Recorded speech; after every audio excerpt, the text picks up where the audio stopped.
There isn't a Black event, cookout, party, wedding, you name it, that doesn't involve the electric slide.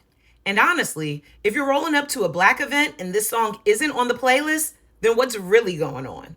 We've all rolled up to a cookout or an event with music and knew full well that we would hear the electric slide at some point. But why?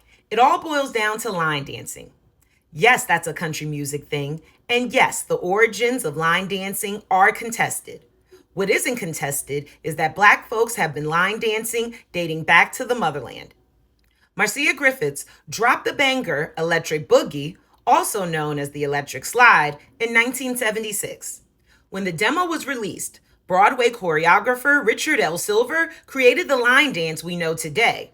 The song was penned and sung by two Jamaican-born artists and was bound to be a hit. Combining the history of African dance styles and music is a winning combination. The dance's energizing and repetitive beat makes it fun for dancers who form lines and circles on the dance floor, creating a sense of camaraderie.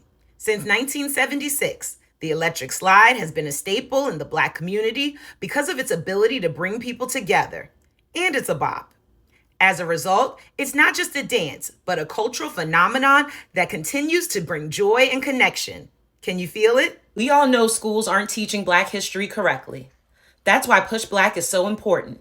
Will you support truthful, accurate, empowering Black history content with a donation? Click the link in our bio to donate now.